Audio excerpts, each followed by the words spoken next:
ওয়া আন্নাল কুওয়াতা লিল্লাহি জামিআ, সকল ক্ষমতার উৎস হলেন আমার আল্লাহ। কিন্তু বাংলাদেশে একটা আইন আছে, সেই আইনটা হলো সকল ক্ষমতার উৎস যেন কারা? মুরব্বী, সকল ক্ষমতার উৎস হলো জনগণ। এটা আমাদের দেশের সংবিধানে আছে। এটাকে বিভিন্নভাবে তারা ব্যাখ্যা করতে চায়। গণতান্ত্রিক পদ্ধতিতে যেই লোকগুলো যাকে সাপোর্ট করবে, জনগণ যদি সাপোর্ট করে তাহলেই সে ক্ষমতায় বসতে পারবে। এটা হচ্ছে যারা মানে ইসলাম এন্টি ইসলাম, যাদের ভিতরে ইসলামিক নলেজ নেই, এই সমস্ত ব্যক্তিরা এই ধরনের ব্যাখ্যা বিশ্লেষণ করতে পারে। কিন্তু যারা ইসলামিক চেতনায় উজ্জীবিত তারা কোনোদিন এটা বিশ্বাস করে না, কারণ সকল ক্ষমতার একচ্ছত্র মালিক কে? আরো জোরে বলেন কে? সকল ক্ষমতার মালিক যদি জনগণ হতো তাহলে আরো অনেক কিছুই হতো। কারণ এই জনগণ সকল ক্ষমতার মালিক হতে পারে না, যাদের 3 বার পাতলা পায়খানা, 4 বার বমি করলে বউকে মা করে ডাকে। কথা কান ঠিক না ঠিক? আমাদের এলাকায় এক বেচারা এরকম কয়েকবার পাতলা পায়খানা করেছে আর বমি করেছে, শেষ পর্যন্ত গ্যাংলারি শুরু করে দিয়েছে। এখন ছেলের বাপ এসে বলছে, ও গেদার বাপ তুমি ওরকম করছো কেন? কইস না মা, আমার ভাল লাগতেছে না। গেদার বাপ, আমি তো তোমার মা না, আমি তো গেদার বাপ। 2 তারিখের বাবি, মোটে ভালো লাগছে না। এই হলো ক্ষমতার উৎস। এরা কোনোদিন ক্ষমতার উৎস হতে পারে না। ঈমানের মৌলিক যে আকীদা যেগুলো রয়েছে তার মধ্যে অন্যতম হলো সকল ক্ষমতার একচ্ছত্র মালিক কে? আর একটু চিল্লা বলেন কে? আচ্ছা, তাহলে আমরা সূরা মুলক এটা জানলাম। এই সূরাতে আয়াতে কারিমা রয়েছে কয়টি যেন? এটা সবাই বলেন কয়টি? 30টি। রুকু আছে কয়টি? আচ্ছা, অবতীর্ণ হয়েছে কোথায়? মনে রাখবেন, শেষে আপনাদের একটা পরীক্ষা নেব, যদি পাশ করেন কিছু পুরস্কার দেব ইনশাআল্লাহ। আলহামদুলিল্লাহ বলেন, মনে রাখবেন তো ইনশাআল্লাহ।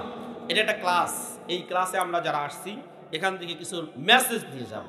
জরিনা আর করিমা আর বেগমের কিচ্ছা না, এগুলো সব কোরআন থেকে আলোচনা। নাহনু নাকুসু আলাইকা আহসানাল কসাস, নবী আপনার কাছে পৃথিবীর শ্রেষ্ঠ স্টোরি বর্ণনা করব, সবচাইতে উত্তম ঘটনা আপনার কাছে বর্ণনা করব। সবচাইতে উত্তম ঘটনা হলো কোরআনের ঘটনা। চিল্লা বলেন ঠিক কিনা? তাহলে আমরা শুনলাম মুলক শব্দের অর্থ হলো ক্ষমতা, রাজত্ব, পাওয়ার। এই সূরার এই নামটা বাদ দিয়ে আরো 4টা নাম রয়েছে। এর মধ্যে একটা নাম হলো ওয়াকিয়া, 2 নম্বরে ঈসান নামের, 2 নম্বরে মুনজিয়া, 3 নম্বরে মানিয়া, 4 নম্বরে মুজাদেলা। এই 4টার আগের একটা, সর্বমোট এই সূরার 5টা নাম রয়েছে। তাফসীর ইবনে কাসির ঘণ্টাখানেক আগে তাফসীর কুরতুবী খুলে দেখলাম, এই সূরার সর্বমোট 5টা নাম আব্দুল্লাহ ইবনে আব্বাস রাদিয়াল্লাহু তাআলা আনহু বর্ণনা করেছেন। আমার সাথে সবাই আঙ্গুল ধরেন তো, আঙ্গুল ধরেন, এভাবে আঙ্গুল ধরেন। 1 নম্বরে মুলক, বলেন 1 নম্বরে মুলক, 2 নম্বরে ওয়াকিয়া, 3 নম্বরে বলেন মুনজিয়া, 3 নম্বরে মুনজিল না কিন্তু মুনজিয়া, 4 নম্বরে মানিয়া, 4 নম্বরে, 5 নম্বরে মুজাদেলা, 5 নম্বরে মুজাদেলা। প্রত্যেকটা শব্দেরই একটা অর্থ আছে এবং এর তাৎপর্য আছে। তাহলে এই সূরার নাম কয়টা? সবাই চিল্লা বলেন, সূরার নাম কয়টি? 5টি। মনে থাকবে, সাষ্টালে বসে কি গল্প করবেন? বলে সূরা ওয়াকিয়ার 5টা নাম। সুবহানাল্লাহ। সূরা ওয়াকিয়ার কয়টা নাম? 5টা নাম। 1 নম্বরে মুল, 2 নম্বরে ওয়াকিয়া, 3 নম্বরে মুনজিয়া, 4 নম্বরে মানিয়া, 5 নম্বরে মুজাদেলা। ঠিক আছে? এইভাবে মুখস্থ করবেন। চাষটালে বসে এই আলোচনাগুলো করলে খুশি হবেন কে? আরো জোরে বলেন, খুশি হবেন কে? তা বাদ দিয়ে একবার ইউনূস সরকারকে এই গালি দেন, আর একবার অমুককে গালি দেন, তমুককে গালি দেন, এগুলো বলে 4 পয়সারও লাভ নেই। আসুন ওরা নিয়ে আলোচনা করি। এবার আসুন এই নামগুলো বলার পিছনে, নামগুলো রাখার পিছনে তাৎপর্যটা কি? আবু হুরায়রা রাদিয়াল্লাহু তাআলা আনহু থেকে বর্ণিত, তিনি বলেন, নবী সাল্লাল্লাহু আলাইহি সাল্লাম বলেছেন, ইন্না সূরাতান ফি কিতাবিল্লাহি, কোরআনুল কারীমের মধ্যে এমন একটা সূরা রয়েছে যেই সূরার মধ্যে 30টা আয়াত রয়েছে। এই সূরাটা যারা প্রত্যেকটা রাতে মাগরিব অথবা ঈশার নামাজের পরে তেলাওয়াত করবে, শাফাআত লিরাজুলিন ইয়াউমাল কিয়ামা, যেই লোকটা প্রত্যেকটা রজনীতে সূরা মুলুকটা তেলাওয়াত করবে, কোরআনুল কারীমের এই সূরাটা, কিয়ামতের ময়দানে ওই পাঠক ব্যক্তিকে সুপারিশ করে করে আল্লাহর জান্নাতে নিয়ে যাবে।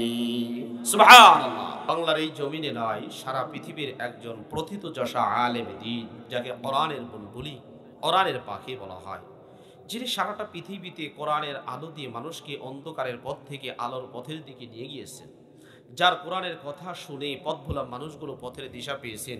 যুবকরা তাদের কথা শোনার কারণে যুবতীদের পিছনে ঘোরা বাদ দিয়ে তারা কোরআনের পথে এসেছে।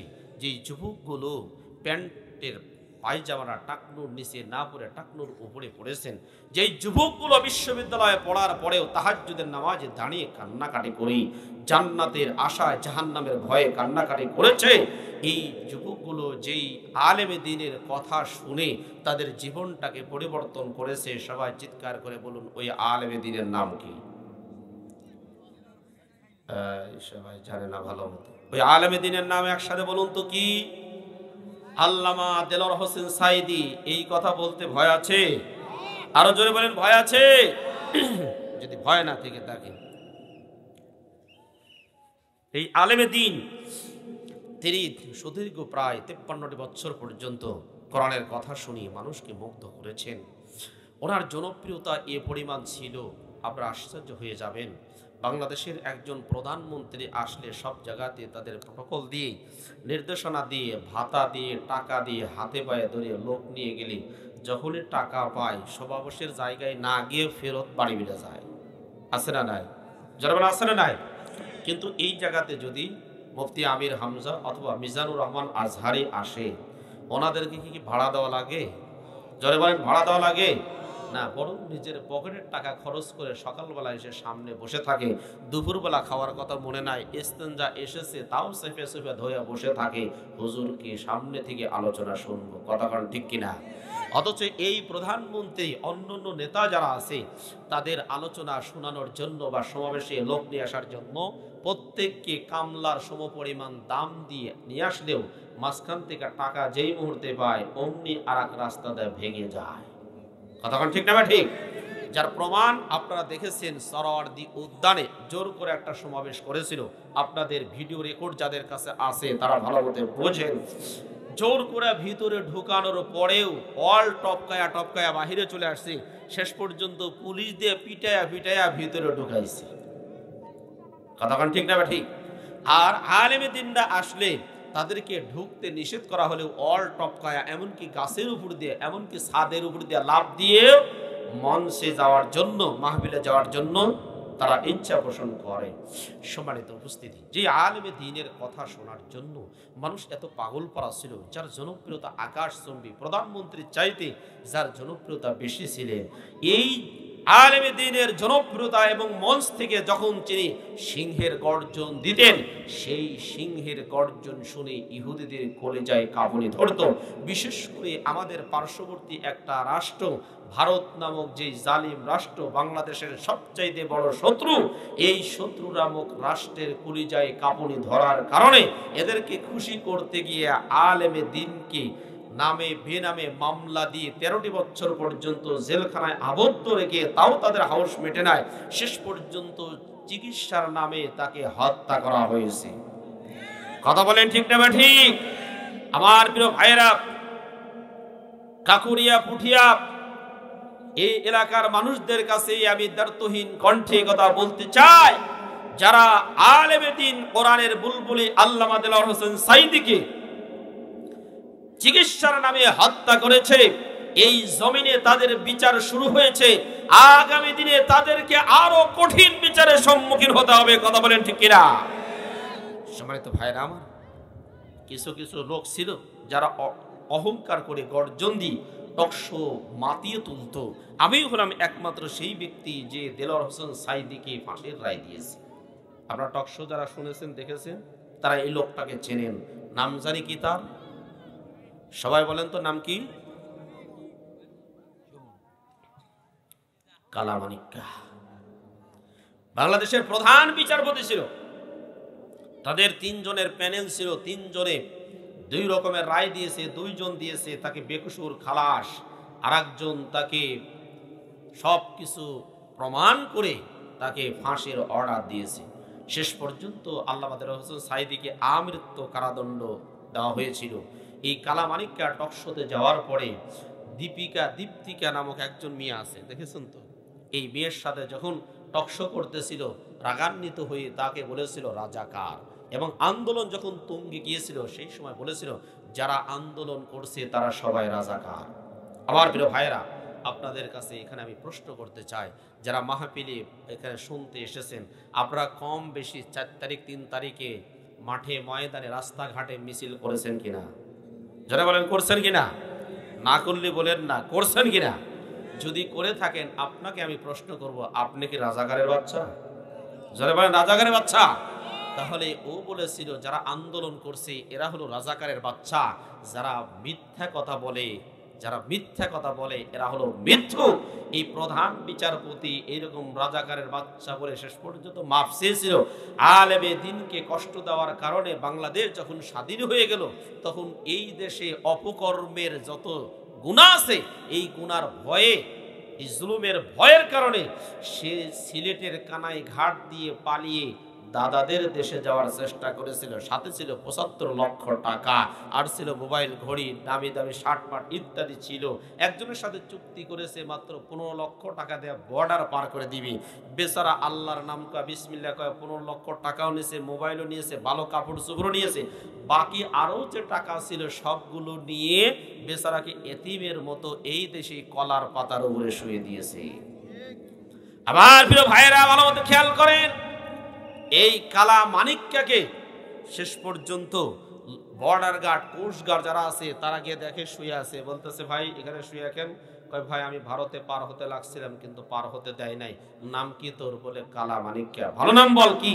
তখন বলেছে আমার নাম শামসুজ্জামান চৌধুরী মানিক ওরফে কালা মানিক্যা। ও আচ্ছা, তুমি তো সেই ব্যক্তি যেই ব্যক্তি প্রায় 100টা বিতর্কিত মামলা রায় দিয়েছে। 100টা বিতর্কিত মামলা রায় দিয়েছে। ক্ষমতার দাপট, ক্ষমতার অহংকার, ক্ষমতার পাওয়ার অপব্যবহার করে যে মামলা রায়গুলো দিয়েছে, সাথে সাথে কোস্ট গার্ড, আর্মি যারা আছে তারা টের পেয়েছে। অমনি সুরের মতো গলায় গামছা বেঁধে তাকে টেনে হেসড়ে নিয়ে এসেছে। উৎসুক জনতা দেখার পরে একের পর এক গালে থাপ্পড়। শেষ পর্যন্ত এই বেচারাকে সিলেটের আদালতে যখন তুলেছে, মানুষ পচা ডিম, এরপরে লাঠি ইত্যাদি ইত্যাদি দেয়া পেটন দেওয়া শুরু করেছে। স্বার্থে না পড়ে একজন রাগান্বিত হয়ে এমন একটা লাথি মেরেছে, ওর আর বললাম না, কথা বুঝতে পারছেন? পিতরাজের গোটা একটা শেষ। আল্লাহ মাফ করুন। এটা বলার উদ্দেশ্য মানে তাকে হেই প্রতিপন্ন করা না। উদ্দেশ্য হচ্ছে এই, বিশ্বনবীর একটা হাদিস আমার মনে পড়ে গেল, মান আদালি ওয়ালিয়ান ফাকাদ আযানতুহু ফিল হারব। একটু মাইকালাকে ডাক দেন, ভাই মাইকালা এদিকে আসেন, মাইক ঘুরে গেছে। মান আদালি ওয়ালিয়ান ফাকাদ আযানতুহু বিল হারব। যেই সমস্ত লোকেরা আল্লাহর ওলিদের সাথে বিরুদ্ধাচরণ করে, আল্লাহর ওলিদেরকে নামে বেনামে মামলা দেয়, আল্লাহর ওলিদেরকে জেলখানার মধ্যে রেখে কষ্ট দেয়, ফাঁসি দেয়, আল্লাহ নিজেই বলেন ওই সমস্ত ব্যক্তিদের বিরুদ্ধাচরণ স্বয়ং আল্লাহ তিনি করে। আল্লাহ স্বয়ং তাদের বিরুদ্ধে যুদ্ধের ঘোষণা দেন। এই বাংলার জমিনে যে সমস্ত আলেমে দ্বীনকে তারা কষ্ট দিয়েছে, ফাঁসির কাষ্ঠে ঝুলিয়েছে, আমার প্রিয় বন্ধুগণ, তাদের জুলুম শুরু হয়ে গেছে, তাদের বিচার শুরু হয়ে গেছে। আগামী দিনে বাংলার জমিনে তাদের আরো বিচার হবে ইনশাআল্লাহ। কথা বলেন ঠিক না ঠিক? বন্ধুগণ আমার একটা কথা মনে রাখবেন, ওমাকারু ওমাকার আল্লাহ, আল্লাহু খায়রুল মাকিরিন। ওরা চক্রান্ত করে, আল্লাহ চক্রান্ত জবাব দেওয়ার জন্য রেডি আছেন না নাই? আরো জোরে রেডি আছেন না নাই? এই যে গতকালকার কথা বলেছি, চোখেরই পলকে তোমায়, এই জন্য একটা গান গায় না, চোখেরই পলকে তুমি হতে পারো শেষ। এই যে পলক নামক একজন ব্যক্তি ছিল না, নাম শুনেছেন? পলক, পলক এই বেচারা কি ছিল যেন, এই যে টেলিযোগাযোগ না কি জানি মন্ত্রী ছিল, যাই হোক, এই বেচারা রিমান্ডে নেওয়ার পরে বলেছে কয়েকদিন ইন্টারনেট এবং মোবাইল ফোন বন্ধ ছিল। শেষ পর্যন্ত বলছে শেখ হাসিনার নির্দেশে ইন্টারনেট বন্ধ রেখে নির্যাতন করা হয়েছে, গুম খুন হত্যা করা হয়েছে।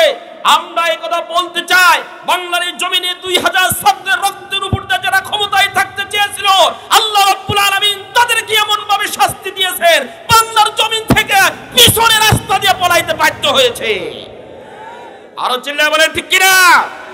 সুতরাং মাথায় রাখতে হবে, যারাই জুলুম করবে আল্লাহ তাদেরকে পিছনের দরজা তাদের জন্য খোলা রেখেছে। বেচারি তো পালিয়ে গিয়ে বেঁচে গেছে, যদি না পালাইতো তাহলে তার লাশ পর্যন্ত খুঁজে পাওয়া যেত না। এটা আমার কথা না, স্বয়ং আরবেদের কথা বলেছে। একটা ভাষণ রেকর্ড করি বলে না, তা করার সময় নেই, আপনি যদি বাঁচতে চান তাহলে তাড়াতাড়ি যান। বলে তাহলে একটু সবকিছু গুছিয়ে নেই, বলে বাঁচতে চাইলে তাড়াতাড়ি যান। এক কাপড়ে তাকে এখান থেকে বের হতে হয়েছে। সবকিছু করেছেন কি? এটা চিল্লা বলেন তো, সবকিছু করেছেন কে? প্রিয় বন্ধুগণ আমার, প্রশংসা করলাম কার? আরো জোরে বলেন, প্রশংসা করলাম কার? সব ধরনের প্রশংসা, সব জায়গাতে প্রশংসা চলবে কার? মসজিদে যেমন প্রশংসা, নারায়ে তাকবীর, আল্লাহু আকবারের ধ্বনি চলে, অমনি ভাবে অনুরূপভাবে মাঠে ময়দানে সব জায়গাতে একমাত্র তাকবীর চলবে কার? এটা চিল্লা বলেন তো, তাকবীর চলবে কার? আল্লাহর তাকবীর চলবে ইনশাআল্লাহ। দরুদ ও সালাম প্রেরণ করছি বিশ্ব মানবতার মুক্তির দিশারি, যিনি এমন একটা সময় পৃথিবীর বুকে আবির্ভূত হয়েছিলেন, যেই সময়কার মানুষগুলো মারামারি, কাটাকাটি, খুন খারাপি, জেনা, ব্যভিচার, সুদ, ঘুষ, মদ, জুয়া এমন কোন গর্হিত কাজ ছিল না যা তারা করতো না। সেই অধঃপতিত, নির্যাতিত, নিপীড়িত, নিগৃহীত, লাঞ্ছিত, বঞ্চিত মানুষগুলোর মাঝে আগমন করলেন এই পৃথিবীর শ্রেষ্ঠ মহামানব, যিনি মাত্র 23টি বছরের ব্যবধানে গুণে ধরা অসভ্য বর্বর সমাজটিকে সুন্দর সোনালী সমাজে পরিণত করে ঘুমিয়ে আছেন সোনার মদিনায়। সে রাসূলের প্রতি আমাদের ভালোবাসা আছে না নাই? যদি ভালোবাসা থেকে থাকে রাসূলের প্রতি আবারও দরুদ প্রেরণ করছি, সকলেই পড়ছি সাল্লাল্লাহু আলাইহি ওয়াসাল্লাম। সম্মানিত উপস্থিতি, আমরা আলোচনা করব কোথা থেকে? আমরা আলোচনা করব কোন জায়গা থেকে? আমরা কোন কিতাব থেকে আলোচনা করব? সবাই এক বাক্যে বলেন, এই জিনিসটার নাম কি? আর একটু জোরে বলে, এই জিনিসের নাম কি? কোরআন। বাল হুয়া কুরআনুম মাজিদ। আপনাদের একটা জিনিস আজকে শিখেছি, ভুল হবে না, গুনাহ হবে না, তবে কোরআনে যেভাবে আছে সেভাবে উচ্চারণ করলেই ভালো। কোরআন শরীফ এই শব্দটা কোরআনুল কারীমের কোথাও নেই। আছে কোরআনুল কারীম, আরেকটি আছে কোরআন মাজিদ। সম্মানিত উপস্থিতি, আসেন, কোরআন মাজিদ এই শব্দটা বাল হুয়া কুরআনুম মাজিদুন ফি লাওহিম মাহফুজ, সূরা বুরুজ 30 নম্বর পারায় এই আয়াতে কারিমা রয়েছে। এটা হলো কোরআন মাজিদ, আমরা এটা বলবো। তাহলে আমরা আলোচনা করব কোরআন মাজিদ থেকে ইনশাআল্লাহ। বলেন তো, এই কোরআনটা কোন দলের? আমার দিকে তাকান, এই কোরআনটা কোন দলের? ভালো আছে, এই কোরআনটা হচ্ছে আল্লাহর দলের, এটা কোনো ব্যক্তির দলের না। এই পৃথিবীতে যত মানুষ এসেছে সব মানুষদের সৃষ্টিকর্তা কে? রাস্তা বলবেন না, জোরে বলেন কে? আল্লাহ। তার মানে আল্লাহ যাদেরকে সৃষ্টি করেছেন তাদের জন্য একটা ক্যাটালগ দিয়েছেন, একটা গাইড বুক দিয়েছেন। এই গাইড বুকের নাম চিল্লা বলেন তো কি? আরো জোরে বলেন, এই গাইড বুকের নাম কি? কোরআন। এই কোরআন আমাদের কাছে আছে না নাই? এটা জোরে বলেন, আমাদের বাড়িতে আছে না নাই? আমাদের বাড়িতে আছে। কিভাবে আছে? তাকের উপর রাখা আছে, ওই কোরআনের উপর দিয়ে 2 আঙ্গুল ধুলা পড়ে গেছে। যেদিন বাবা অথবা মা মারা যাবে অথবা কোনো আত্মীয় স্বজন প্রতিবেশী মারা যাবে, ওই দিন বের করে একটু থাপড় থাপড় দিয়ে মরা মানুষের শিওরে বসে বসে আমরা গুনগুনইয়া কোরআন পড়ব। কথাটা ঠিক কিনা? আচ্ছা, এবার আপনার কাছে প্রশ্ন, এই কোরআনটা কি মরা মানুষের জন্য না তাজা মানুষের জন্য? আপনাদের যুক্তি কি বলে? আমি একটু আপনাদের যুক্তি দিয়ে এদিকে নিয়ে আসি। এই কোরআনটা কি মরা মানুষের জন্য না তাজা মানুষের জন্য? তাজা মানুষের জন্য। এটা বুঝার আগে দিয়ে আরেকটা জিনিস একটু আপনাদেরকে বুঝাই তো। আচ্ছা, আপনারা ফ্রিজ কেনেন না? ফ্রিজ কিনেছেন, এখানে হাত তুলতে অধিকাংশ মানুষের হাত তুলবে। ফ্রিজ কিনেছেন, ফ্রিজ কেনার পরে ওর সাথে একটা বই দেয়, আছে না? এটার নাম বলা হয় ক্যাটালগ। কি বলা হয়? ক্যাটালগ। এটার ভিতরে লেখা আছে ফ্রিজটাকে নিয়ে যা 24 ঘন্টা আপনারা পানির ভিতরে ভিজিয়ে রাখবেন, তাহলে ফ্রিজ আজীবন নষ্ট হবে না। এটা ওর ভিতরে লেখা আছে, তাই না? কথা বলে না, ওটা লেখা নাই? তাহলে লেখা আছে ফ্রিজটা নিয়ে যাওয়ার পরে টানা 3 ঘন্টা অথবা 6 ঘন্টা চার্জ দিবেন, এর কমে চার্জ দিবেন না প্রথমবারে। লেখা আছে কিনা? তার মানে এই ফ্রিজটা কিভাবে পরিচালনা করলে লঙ্গার লাস্টিং, লংজিভিটিটা বাড়বে, দীর্ঘদিন পর্যন্ত ফ্রিজটা চলবে, এটা ক্যাটালগে লেখা আছে। ক্যাটালগে লেখা যেটা আছে এই অনুযায়ী যদি ফ্রিজ চালায় তাহলে অনেক দিন পর্যন্ত ফ্রিজটা চলবে। কিন্তু ক্যাটালগের উল্টো নিজের আইনটা যদি ফ্রিজটা চালায় তাহলে কি বেশি দিন চলবে? যারা বলেন বেশি দিন চলবে, চলবে না। আমি একবার কামারের দোকানের কাছে গেলাম, যাওয়ার বসে থাকার পরে দেখি একটা কাশি লোহার এই আগুনের মধ্যে দিয়ে গরম হয়েছে, এই পিটাইছে, পিটানোর পরে এটা পানির মধ্যে চুবিয়ে রাখলো। আমাকে বললো সাবধান, হাত দিবেন না। পানির মধ্যে চুবিয়ে রাখার পরে আমাকে বলছে ঠিক আছে এবার ধরে নিয়ে যান। আমি নিয়ে আসলাম। আমি মনে করলাম গরম হলে পানির মধ্যে চুবায় রাখলে এটা ঠান্ডা হয়ে যায়, ওখান থেকে আমি শিখলাম। তো আমার এই মোবাইলটা অনেক সময় খুব গরম হয়ে যায়, তো আমি কামারের কাছ থেকে শিখেছি গরম হলে পানির মধ্যে চুবাইলে ওটা ঠান্ডা হয়ে যায়। এই জন্য মোবাইলটা গরম হওয়ার পরে আমি এক বালতি পানির মধ্যে চুবিয়ে রেখেছি। এবার বলেন তো এক বালতি পানির মধ্যে মোবাইলটা চুবিয়ে রাখলে ঠান্ডা হবে কি হবে না? জোরে বলেন ঠান্ডা হবে কিনা? ও ঠান্ডা হবে, তবে চিরতরের জন্য, আর জীবনে গরম হবে না। কথাক্ষণ ঠিক নেবে ঠিক? সুতরাং এই মোবাইলটা ঠান্ডা করার একটা পদ্ধতি ক্যাটালগের মধ্যে লেখা আছে। যদি অত্যাধিক গরম হয় তাহলে সুইচটা অফ করে কিছুক্ষণ রেখে দেন, বাস মোবাইলটি এমনিতেই ঠান্ডা হয়ে যাবে।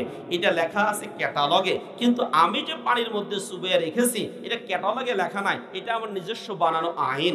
নিজস্ব বানানো আইন দিয়ে মোবাইল পরিচালনা করলে চিরতরের জন্য নষ্ট হয়ে যায়। ঠিক আল্লাহ রাব্বুল আলামিন আসমান তৈরি করেছেন, জমিন তৈরি করেছেন, আমাকে আপনাকে তৈরি করেছেন। তৈরি করার পরে তিনি একটা ক্যাটালগ দিয়েছেন। সবাই চিৎকার করে বলুন ক্যাটালগের নাম কি? আরো জোরে বলেন ক্যাটালগের নাম কি? এই কোরআনের ভিতরে একটা মানুষের ব্যক্তিগত জীবন, পারিবারিক জীবন, সামাজিক জীবন, রাজনৈতিক জীবন, অর্থনৈতিক জীবন, আন্তর্জাতিক জীবন, প্রত্যেকটা জায়গা কিভাবে পরিচালনা করলে সুখ আর শান্তি পাওয়া যাবে, এই সব কিছু লেখা আছে এই ক্যাটালগের মধ্যে। চিল্লা বলেন ঠিক কিনা? আমার প্রিয় ভাইয়েরা, তাহলে এই ক্যাটালগের আইন কানুন যেভাবে লেখা আছে ওইভাবে যদি আমার জীবনটা পরিচালনা না করি, তাহলে মোবাইলের যে দশা হয়েছে আমাদেরও হবে একই দশা। কথা ঠিক না বা ঠিক? আজকে আপনাদের কবরস্থানের মাহফিল, আমরা জানি যদিও এখানে লেখা আছে কবরস্থানের উন্নতি কল্পে, এই কবরস্থানে যারা শুয়ে থাকবে তাদের উন্নতির দরকার নাই। আমাদের উন্নতি হলো কবরস্থানের ওয়ালের উন্নতির দরকার, আর একটা লাইটের দরকার। কবরস্থানের ভিতরে যারা শুয়ে আছে ওদেরকে দেখাও যায় না, ধরাও যায় না, শোয়াও যায় না। ওরা যেমনে থাকার ইচ্ছা তেমনে থাকুক, হয় আগুনের মধ্যে থাকুক নয় বাগুনের মধ্যে থাকুক। কথা ঠিক না ঠিক? মুরব্বী ঠিক না? এখানে যেহেতু লেখা আছে কবরস্থানের উন্নতি কল্পে, কবরস্থানের মাইয়াতের উন্নতির প্রয়োজন নেই। আমার প্রিয় ভাইরা একটু খেয়াল করেন। যাই হোক, আপনারা যা লিখেছেন ভালো লিখেছেন, আলহামদুলিল্লাহ। প্রশ্ন হলো কবরের মধ্যে গেলে কিভাবে শান্তি পাবো, কবরের মধ্যে কিভাবে শান্তিতে থাকবো, কোনো আযাব হবে না, এ সংক্রান্ত আলোচনা হওয়া দরকার আছে না নাই? আরো জোরে বলেন আছে না নাই? আছে। আমরা সেই দিকে যাব। তাহলে কি বললাম?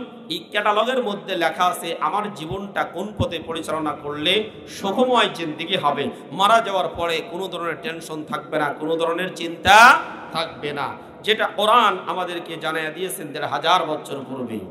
আল্লাহ রাব্বুল আলামিন জানাইয়া দিলেন فَإِمَّا يَأْتِيَنَّكُم مِّنِّي هُدًى فَمَن تَبِعَ هُدَايَ فَلَا خَوْفٌ عَلَيْهِمْ وَلَا هُمْ يَحْزَنُونَ। আল্লাহু আকবার। সূরা বাকারা ৪ নম্বর রুকু ১ নম্বর পারা ৬ নম্বর পৃষ্ঠার প্রথম নম্বর লাইনের ৩৮ নম্বর আয়াত। আল্লাহ রাব্বুল আলামিন জানিয়ে দিলেন যেই সমস্ত ব্যক্তিগুলা কোরআন অনুসরণ করবে, হুদা মানে গাইড বুক, যারা এই হুদা মানে মহাগ্রন্থ আল কোরআন, ফা মানে অতঃপর, মান মানে যেই ব্যক্তি, তাবিয়া মানে অনুসরণ করবে, অনুকরণ করবে, মেনে নেবে, যেই ব্যক্তিগুলো কোরআনের আইন কানুন মেনে নেবে, অনুসরণ করবে, অনুকরণ করবে, ফালা খাউফুন আলাইহিম, ওদের কোনো ভয় থাকবে না, ওয়ালা হুম ইয়াহজানুন, ওদের কোনো টেনশনও থাকবে না। আমার প্রিয় বাবাজিরা, তাফসীরে কুরতুবীর মধ্যে এসেছে দুনিয়ার জিন্দেগিতে তাদের কোনো ভয় থাকবে না, আখিরাতের জীবনে তাদের কোনো টেনশন থাকবে না। আখিরাতের জীবনে টেনশন থাকবে না, দুনিয়ার জীবনে তাদের ভয় থাকবে না। কিভাবে তাদের টেনশন থাকবে না, ভয় থাকবে না? আমাদের কয়লের মধ্যে গরু আছে, মাঠের মধ্যে পাম্প আছে, এরপরে জিনিসপত্র রয়েছে। কোরআনের আইন যদি এই সমাজের মধ্যে থাকতো তাহলে গল থেকে গরু চুরি হতো। আরো জোরে বলেন হতো। রাস্তাঘাটে এই যে সিমেন্ট গেছে, এরপরে খোয়া আছে, রড আছে, এই সবগুলো জিনিস পাহারা দেওয়ার জন্য একজন লোককে রাখতে হয়। কিন্তু যদি কোরআনের আইন থাকতো তাহলে এই সমাজে একটা জিনিসও অন্য কোনো ব্যক্তি চুরি করার দুঃসাহস পেত না।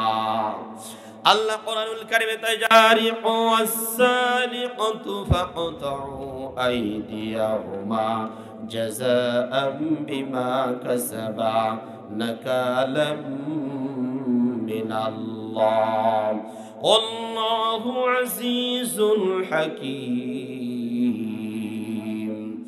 সূরা মায়েদা 6 নম্বর রুকু 6 নম্বর পারা 13 নম্বর পৃষ্ঠা 2 নম্বর লাইনের 38 নম্বর আয়াত। আল্লাহ রাব্বুল আলামিন জানিয়ে দিলেন, চোর অথবা চোরনিকে যদি ধরতে পারো তাহলে তাদের হাত কেটে দাও। আইনটা কার? সবাই একসাথে বলেন, আইনটা কার? এবার আপনাদের কাছে প্রশ্ন, বাংলার এই জমিনে চোর অথবা চোরনিকে ধরতে পারলে হাত কেটে দেওয়ার বিধান আছে? জোরে বলেন, আছে? নাই। এবার আপনাদের কাছে আমি প্রশ্ন করি, কোরআনের যে আয়াতের মাধ্যমে নামাজ ফরজ হয়েছে সেই একই শব্দের মাধ্যমে হাত কাটার বিধানটাও ফরজ হয়েছে। যে আয়াতের মাধ্যমে রোজা ফরজ হয়েছে একই শব্দের মাধ্যমে আবার চোর কাটার বিধানও ফরজ হয়েছে, চোরের হাত কাটার বিধানও ফরজ হয়েছে। আমরা ওই আয়াতের মাধ্যমে নামাজ ঠিকই পড়ে রোজাও ঠিকই পালন করি, কিন্তু কোরআনুল কারীমের এই আয়াতের মাধ্যমে বিচার ফায়সালা করি না। তাহলে কি হবে দেখেন, আমরা কিছু অংশ মানি আর কিছু অংশ মানি না। আল্লাহ কোরআনুল কারীমে এমন ব্যক্তিদের ব্যাপারে কি কথা বলেছেন তিনি আমাদেরকে জানিয়ে দিলেন, আফাতুমিনুনা বিবাদিল কিতাবি ওয়া তাকফুরুনা বিবাদ ফামা জাযাউ মান ইয়াফআলু যালিকা মিনকুম ইল্লা খিজিয়ুন ফিল হায়াতিদ দুনিয়া। সূরা বাকারার 85 নম্বর আয়াতের মধ্যে আল্লাহ রাব্বুল আলামিন জানিয়ে দিলেন, তোমরা কোরআনুল কারীমের কিছু আইন মানবে আর কিছু আইন মানবে না, তা হতে পারে। আরো জানানো হতে পারে না। যদি তোমরা কোরআনের কিছু আইন মানো আর কিছু আইন না মানো তাহলে আল্লাহ দুনিয়াতেই শাস্তি দেবেন। এবার আপনাদের কাছে আমার প্রশ্ন, আমাদের এই বাংলার জমিনে কোরআনের আইন কি পূর্ণরূপে আছে? জোরে বলেন, আছে? নাই। কিছু মানি আর কিছু মানি না। সুতরাং আমাদের সমাজ থেকে অশান্তি কি দূর হয়েছে? অশান্তি গেছে? অশান্তি যায় নাই। সব জায়গাতে অশান্তি আর অশান্তি। গরুর গয়লে গরু থাকে না, মাঠে মেশিন রাখলে চুরি করে নিয়ে যায়। অনুরূপ ভাবে যাদেরকে আমরা ভোট দিয়ে নেতা বানাই তারা আমান তামান সাগর চুরি করে। কথাখান ঠিক না? ঠিক। তারা কি চুরি করে? তারা হচ্ছে ব্যাংক চুরি করে 4000 কোটি টাকা। এটা তেমন কিছুই না। সুবহানাল্লাহ। 4000 কোটি টাকা ব্যাংক থেকে চুরি হয়ে গেছে। অর্থমন্ত্রী বলতেছে না এটা তেমন কোনো ব্যাপারই না। এরপরে পাবনাতে পারমাণবিক বিদ্যুৎ কেন্দ্র, যেখান থেকে একটা পরিবারের 2 জন মানুষ মাত্র 59,000 কোটি টাকা চুরি করেছে। কয় হাজার? 59,000 কোটি টাকা। 60,000 না, 59,000 কোটি টাকা। এই জায়গাতে রাখলে জায়গা আটবে না, এরকম কয়েকটা প্যান্ডেল লাগবে। 59,000 কোটি টাকা একটা পারমাণবিক বিদ্যুৎ কেন্দ্র থেকে চুরি করেছে। পদ্মা সেতুর তো কোনো বালাই নাই। এইরকম করে প্রত্যেকটা জায়গা থেকে শুধু চুরি চুরি আর চুরি। পুকুর চুরি না, সাগর চুরি। কথা বলেন ঠিক কিনা? আমার প্রিয় ভাইয়েরা খেয়াল করেন, কোরআনুল কারীমের যদি আইনটা বলবৎ থাকতো একটা মানুষ চুরি করতে পারতো না। যেই লোকগুলা চুরি করেছে ওরা যখন ক্ষমতায় ছিল, দাপটে ছিল, তবে চুরি যে বন্ধ হয়েছে তা না, কিন্তু শুধুমাত্র খোলস পাল্টাইছে। কথা কয় না? শুধুমাত্র খোলস পাল্টাইছে। আগে টেম্পু স্ট্যান্ড থেকে চাঁদা নিত, এখনো দেখি চাঁদা নাই। কে ব্যাপারটা কি? সাদার পার্টি তো আর নাই, তো এরা কারা আবার? কথা কয় না? আছে না নাই? বাস স্ট্যান্ড থেকে চাঁদা তোলে, কে রে? লোক তো চলে গেছে, আবার আসলো কোত্থেকে? আসমান থেকে ফেরেশতারা নাজিল হয়েছে নাকি? পরে নিয়ে দেখি না, এ আমার সলিমুল্লাহ ভাই, কলিমুল্লাহ ভাই, এরাই নিতেছে চাঁদা। কথা খায় না? আরো জোরে বলেন ঠিক না ঠিক? আচ্ছা বলেন তো, চাঁদা নেওয়া সুন্নত না ওয়াজিব? হারাম। যারা হারাম কাজ করে তাদেরকে তো রসগোল্লা খাওয়ানো দরকার। কথা বোঝেন নাই? হারাম কাজ যারা করে তাদের সাথে মুসলমানদের কোনো সম্পর্ক থাকতে পারে না। এই কথাগুলো আমি এ পর্যন্ত 3 জায়গা থেকে বাধাপ্রাপ্ত হয়েছি। মাহফিলে গিয়ে এই কথাগুলো বলছি, বলে হুজুর রাজনীতির কথা বলেন না। আমি তখন আমার বডিতে যত শক্তি আছে শক্তিটা বললাম, এটাই হলো আসল নীতি। তোমরা যা করো দুর্নীতি। বাংলার 2000 ছাত্র রক্ত দিয়ে দুর্নীতিকে প্রশ্রয়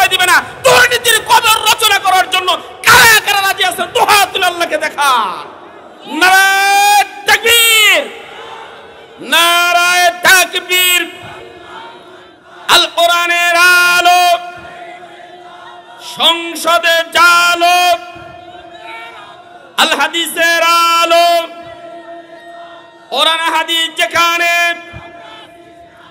নারায়ে তাকবীর।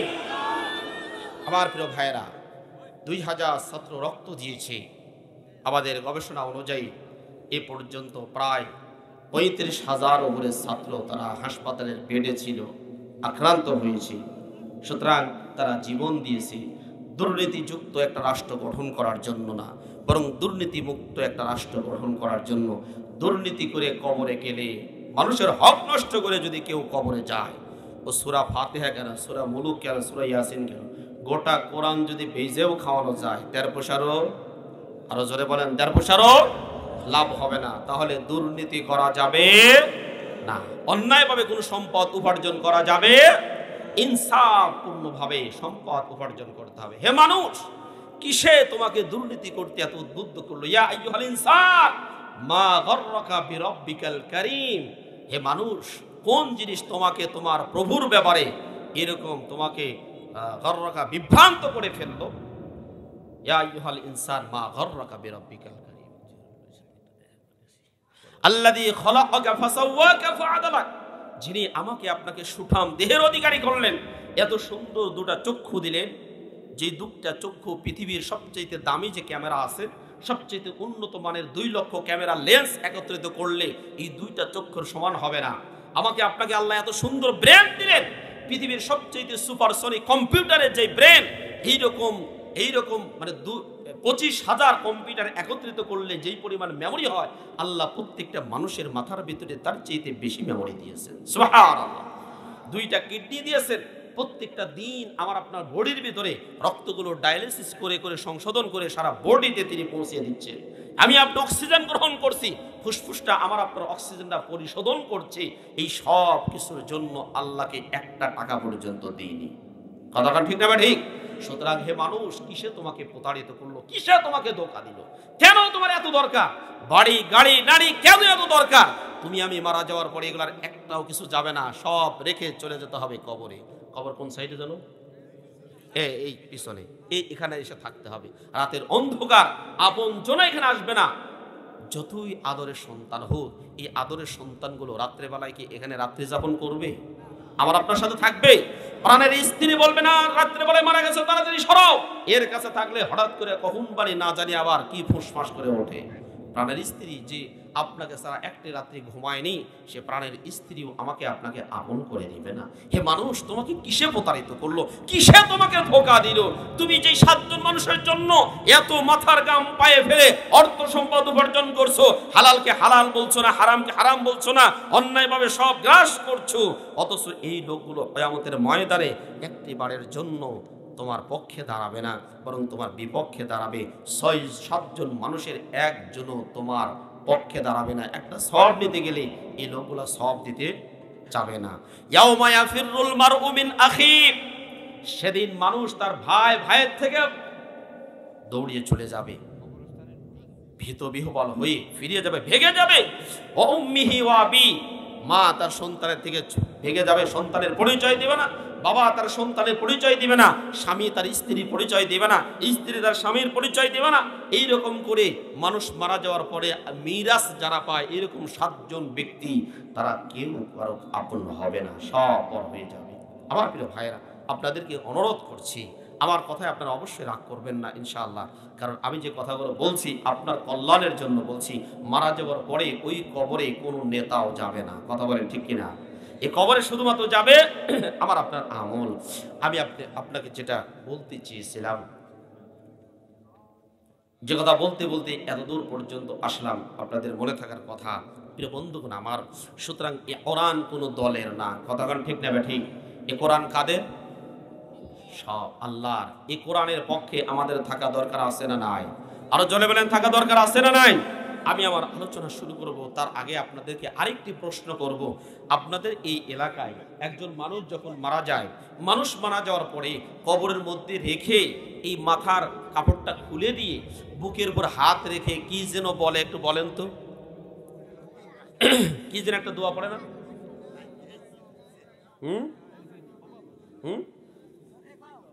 সবাই বিসমিল্লাহি ওয়া আলা মিল্লাতি রাসূলিল্লাহ, এতটুকুর উপরই আলোচনা হবে ইনশাআল্লাহ। এতটুকু যদি আমরা বুঝি, উপলব্ধি করি, সমাজে যদি এটা বাস্তবায়ন করি, তাহলে আর বেশির আলোচনার প্রয়োজন হবে না। বিসমিল্লাহ মানে কার নামে? এটা জোরে বলেন, কার নামে? আল্লাহর নামে। বিসমিল্লাহি আল্লাহর নামে, ওয়া আলা মিল্লাতি, মিল্লাতুন মানে বলেন, মিল্লাতুন মানে দল, মিল্লাতুন মানে দল, মিল্লাতুন মানে জাতি, মিল্লাতুন মানে গোষ্ঠী, মিল্লাতুন মানে জ্ঞান, মিল্লাতুন মানে হলো দল। ওয়া আলা মিল্লাতি রাসূলিল্লাহ, আল্লাহর রাসূলের দলে রেখে গেলাম, আল্লাহ রাসূলের মতের অনুসারীর উপরে রেখে গেলাম।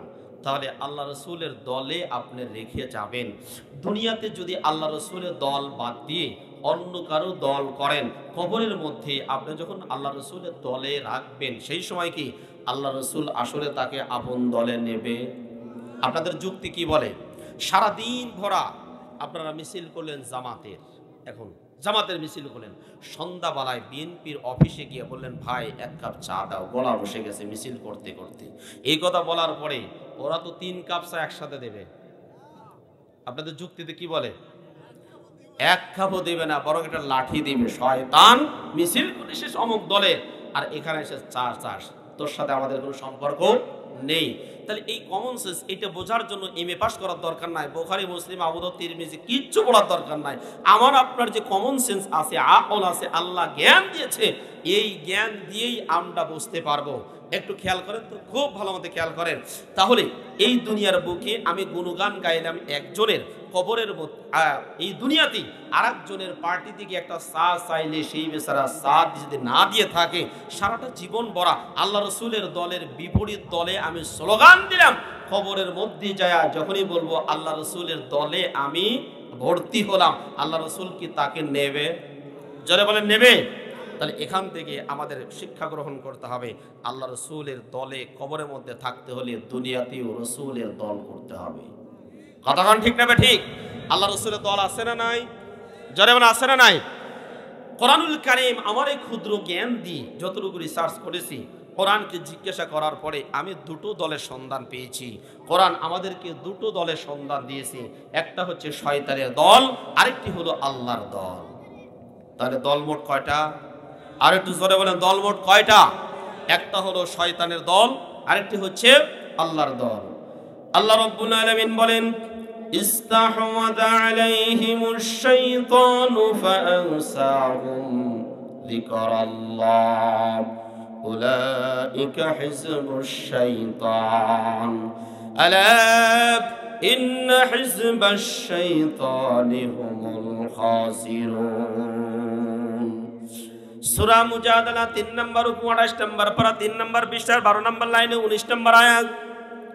আল্লাহ রাব্বুল আলামিন তিনি ডাকতে বললেন, শয়তান তাদেরকে নিয়ন্ত্রণে নিয়েছে, শয়তান তাদেরকে বশীভূত করে ফেলেছে, শয়তান ওই সমস্ত ব্যক্তিদেরকে মুরিদ বানিয়ে ফেলেছে। প্রশ্ন হতে পারে, শয়তান কাদেরকে মুরিদ বানিয়ে নিয়েছে, শয়তান কাদেরকে নিয়ন্ত্রণে নিয়েছে? আল্লাহ নিজেই উত্তর দিয়েছেন, ফাআনসাহুম যিকরাল্লাহ, শয়তান যাদেরকে আল্লাহর জিকির ভুলাইয়া দিয়েছে। খুব খেয়াল করেন, শয়তান যাদেরকে আল্লাহর জিকির ভুলাইয়া দিয়েছে ওরা হলো শয়তানের দল। এবার প্রশ্ন, জিকির শব্দের অর্থটা কি? আমার এই ক্ষুদ্র জ্ঞানে আমি যতটুকু রিসার্চ করেছি, জিকির শব্দের মোটামুটি 9টা অর্থ আমি কোরআন থেকে পেয়েছি, আরো বেশি থাকতে পারে। এর মধ্যে জিকিরের একটা অর্থ আছে কোরআন। আল্লাহ নিজেই বলছেন, ইন্না নাহনু নাযালনা যিকরা ওয়া ইন্না লাহু লাহাফিজুন। সূরা হিজর 14 নম্বর পারার 1 নম্বর পৃষ্ঠা 9 নম্বর লাইনে 9 নম্বর আয়াত। আল্লাহ নিজেই বলছেন, অবশ্যই আমি এই জিকির নাজিল করেছি, এই জিকিরের সংরক্ষণ করার দায়িত্ব আমি নিয়েছি। এবার আপনাদের কাছে প্রশ্ন, আল্লাহ জিকির মানে কি নাজিল করেছেন? জোরে বলেন কি? তাহলে জিকির মানে কোরআন। জিকিরের একটা অর্থ হলো কোরআন, জিকিরের আরেকটা অর্থ আছে স্মরণ করা। আমরা প্রত্যেকটা জুমার দিনে কিছু বুঝি আর নাই বুঝি, শেষ পর্যন্ত ইমাম সাহেব যখন এই আয়াতটা পড়ে তখন আমরা সবাই বুঝি যে ইমাম সাহেব খুতবা পড়া শেষ। আল্লাহ নিজেই বলছেন, ফাযকুরু, আমার সাথে পড়ুন, ফাযকুরুনি আযকুরুকুম ওয়াশকুরুলি ولا تكفرون সূরা বাকারা, এই বাকারার 152 নম্বর আয়াত।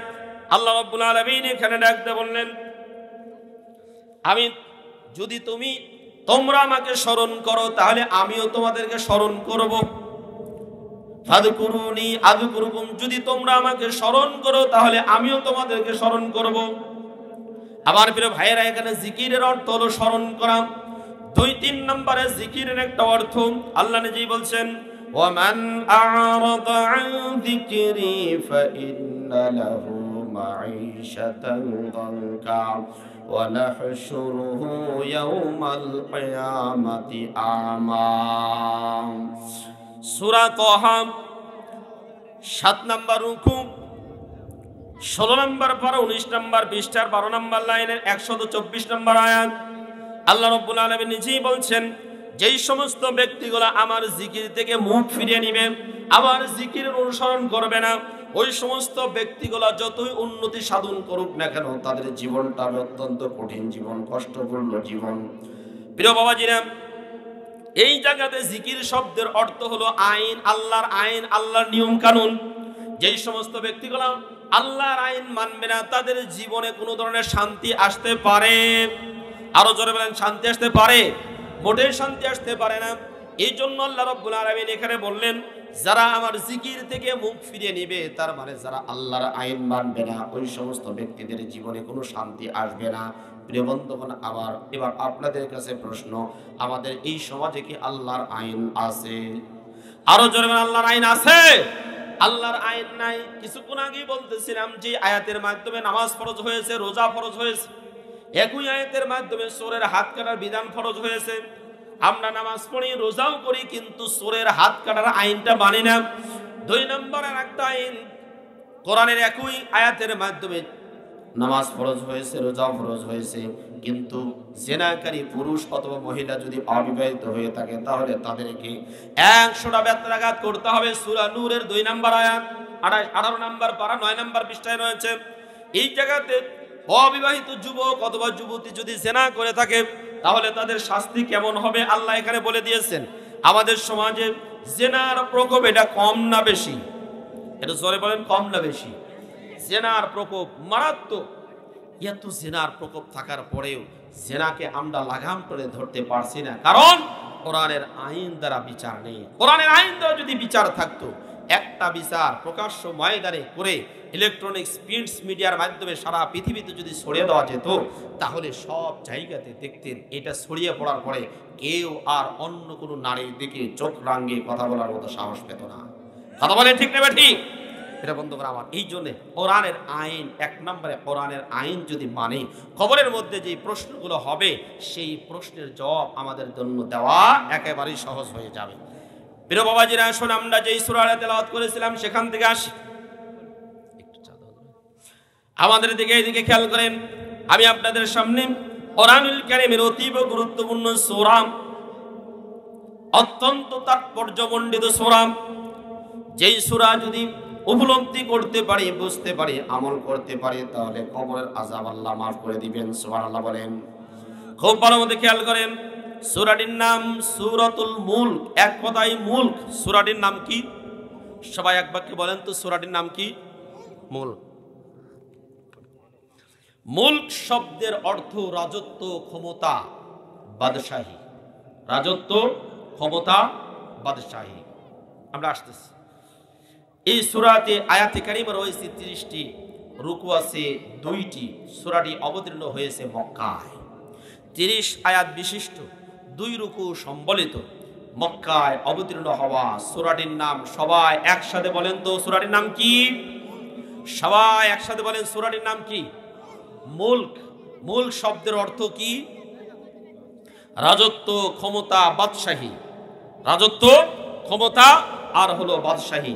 বলেন তো, সকল ক্ষমতার একচ্ছত্র মালিক, একটু আসতে বলেন কে? আরো জোরে বলেন কে? সকল ক্ষমতার একচ্ছত্র মালিক হলেন আল্লাহ। ওয়া আন্নাল কুওয়াতা লিল্লাহি জামিআ, সকল ক্ষমতার উৎস হলেন আমার আল্লাহ। কিন্তু বাংলাদেশে একটা আইন আছে, সেই আইনটা হলো সকল ক্ষমতার উৎস যেন কারা? মুরব্বী, সকল ক্ষমতার উৎস হলো জনগণ। এটা আমাদের দেশের সংবিধানে আছে।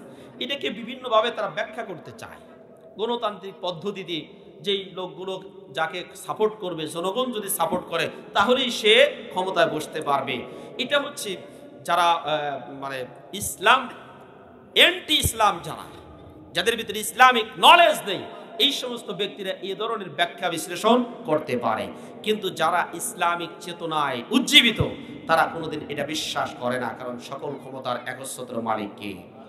আরো জোরে বলেন কে? সকল ক্ষমতার মালিক যদি জনগণ হতো তাহলে আরো অনেক কিছুই হতো। কারণ এই জনগণ সকল ক্ষমতার মালিক হতে পারে না, যাদের 3 বার পাতলা পায়খানা 4 বার বমি করলে বউকে মা করে ডাকে। কথা কান ঠিক না ঠিক? আমাদের এলাকায় এক বেচারা এরকম কয়েকবার পাতলা পায়খানা করেছে আর বমি করেছে, শেষ পর্যন্ত গ্যাংলারি শুরু করে দিয়েছে।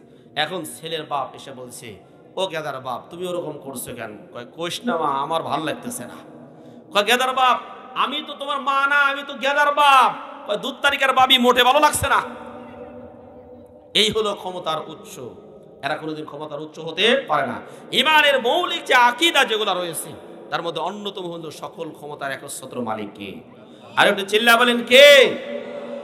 আচ্ছা, তাহলে আমরা সূরা মুলক এটা জানলাম। এই সূরাতে আয়াতে কারিমা রয়েছে কয়টি যেন? এটা সবাই বলেন কয়টি? 30টি। রুকু আছে কয়টি? আচ্ছা, অবতীর্ণ হয়েছে কোথায়? মনে রাখবেন, শেষে আপনাদের একটা পরীক্ষা নেব, যদি পাস করেন কিছু পুরস্কার দেব ইনশাআল্লাহ। আলহামদুলিল্লাহ বলেন, মনে রাখবেন তো ইনশাআল্লাহ। এটা একটা ক্লাস। এই ক্লাসে আমরা যারা আসছি এখান থেকে কিছু মেসেজ দিয়ে যাব। জরিনা আর করিমা আর বেগমের কিচ্ছা না, এগুলো সব কোরআন থেকে আলোচনা। নাহনু নাকুসু আলাইকা আহসানাল কসাস। নবী আপনার কাছে পৃথিবীর শ্রেষ্ঠ স্টোরি বর্ণনা করব, সবচাইতে উত্তম ঘটনা আপনার কাছে বর্ণনা করব। সবচাইতে উত্তম ঘটনা হলো কোরআনের ঘটনা। চিল্লা বলেন ঠিক কিনা?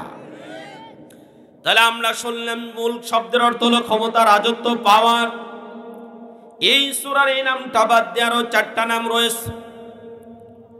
এর মধ্যে একটা নাম হলো ওয়াকিয়া, 2 নম্বরে ঈসান নামের, 2 নম্বরে মুনজিয়া, 3 নম্বরে মানিয়া, 4 নম্বরে মুজাদেলা। এই 4টার আগের একটা সর্বমোট এই সূরার 5টা নাম রয়েছে। তাফসীর ইবনে কাসির ঘন্টাখানেক আগে তাফসীর কুরতুবী খুলে দেখলাম, এই সূরার সর্বমোট 5টা নাম আব্দুল্লাহ ইবনে আব্বাস রাদিয়াল্লাহু তাআলা আনহু বর্ণনা করেছেন। আমার সাথে সবাই আঙ্গুল ধরেন তো, আঙ্গুল ধরেন, এভাবে আঙ্গুল ধরেন। 1 নম্বরে মুলক, বলেন 1 নম্বরে মুলক, 2 নম্বরে ওয়াকিয়া, 3 নম্বরে বলেন মুনজিয়া, 3 নম্বরে মুনজিল না কিন্তু মুনজিয়া, 4 নম্বরে মানিয়া, 4 নম্বরে, 5 নম্বরে মুজাদেলা, 5 নম্বরে মুজাদেলা। প্রত্যেকটা শব্দেরই একটা অর্থ আছে এবং এর তাৎপর্য আছে। তাহলে এই সূরার নাম কয়টা? সবাই চিল্লা বলেন সূরার নাম কয়টি? 5টি। মনে থাকবে, সাষ্টালে বসে কি গল্প করবেন? বলে সূরা ওয়াকিয়ার 5টা নাম। সুবহানাল্লাহ। সূরা ওয়াকিয়ার কয়টা নাম? 5টা নাম। 1 নম্বরে মুল, 2 নম্বরে ওয়াকিয়া, 3 নম্বরে মুনজিয়া, 4 নম্বরে মানিয়া, 5 নম্বরে মুজাদেলা। ঠিক আছে? এইভাবে মুখস্থ করবেন। চাষটালে বসে এই আলোচনাগুলো করলে খুশি হবেন কে? আরো জোরে বলেন খুশি হবেন কে? তা বাদ দিয়ে একবার ইউনূস সরকারকে এই গালি দেন, আর একবার অমুককে গালি দেন, তমুককে গালি দেন, এগুলো বলে 4 পয়সারও লাভ নেই। আসুন কোরআনে আলোচনা করি। এবার আসুন এই নামগুলো বলার পিছনে, নামগুলো রাখার পিছনে তাৎপর্যটা কি?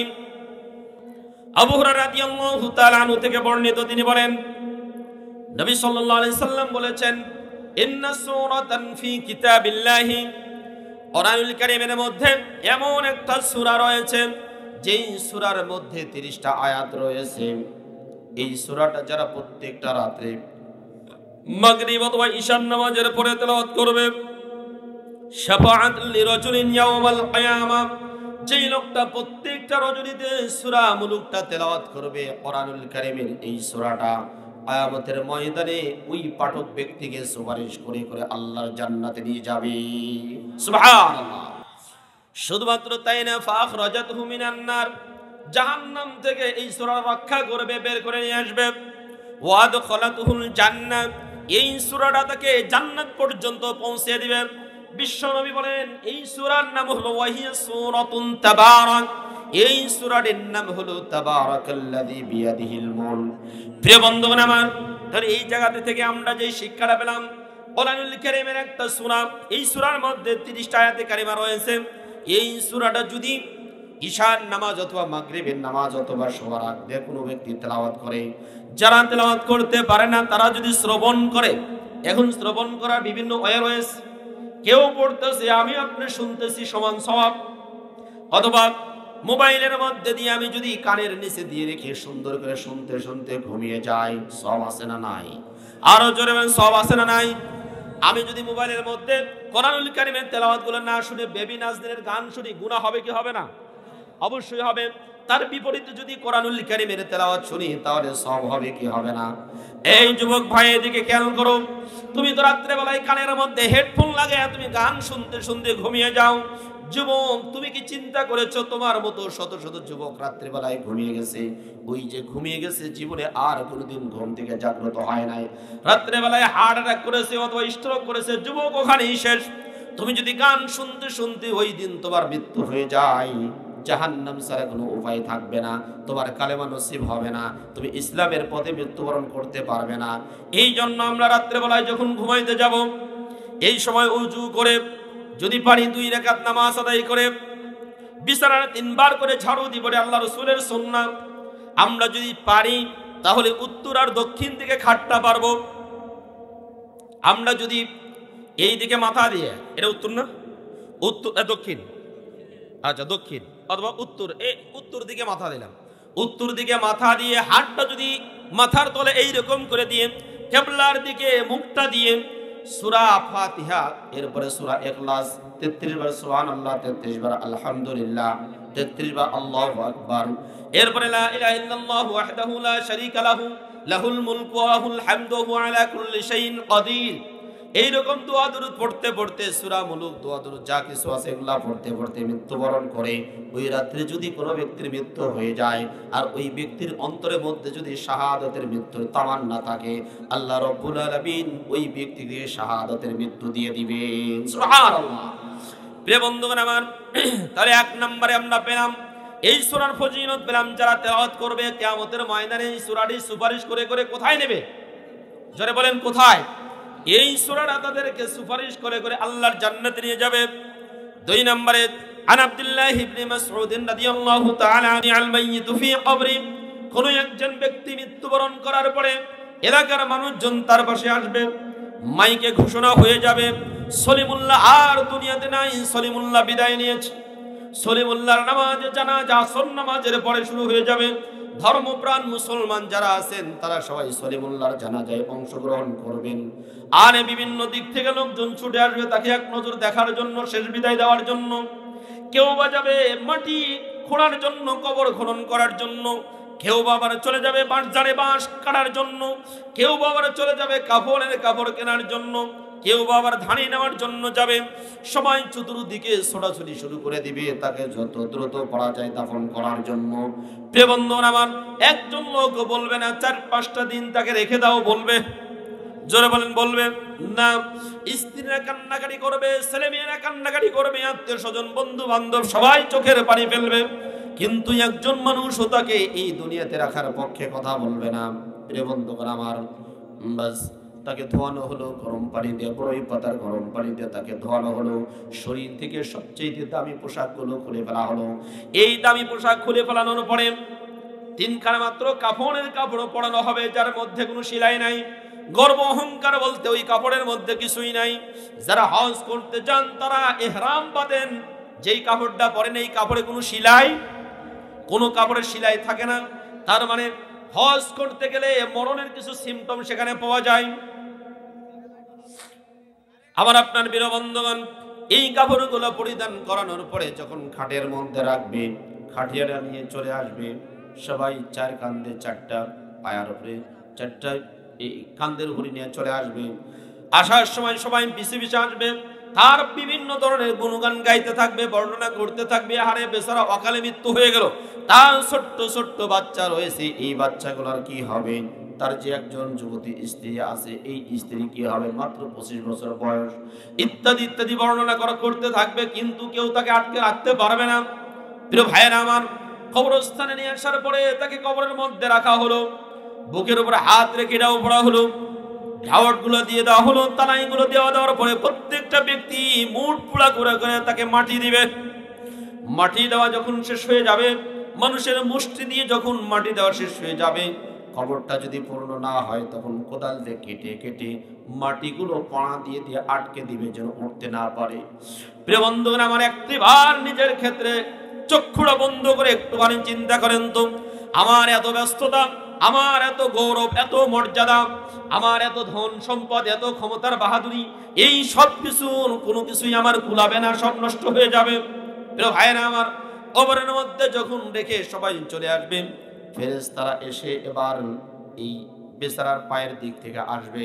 খুব খেয়াল করেন, হাদিসের মধ্যে এসেছে ইউতা মিন কিবালি রিজলাইহি, দুইজন ফেরেশতা তার পায়ের দিক থেকে আসবে, এসে এই বেচারাকে ঘুম থেকে জাগ্রত করার জন্য চেষ্টা করবে।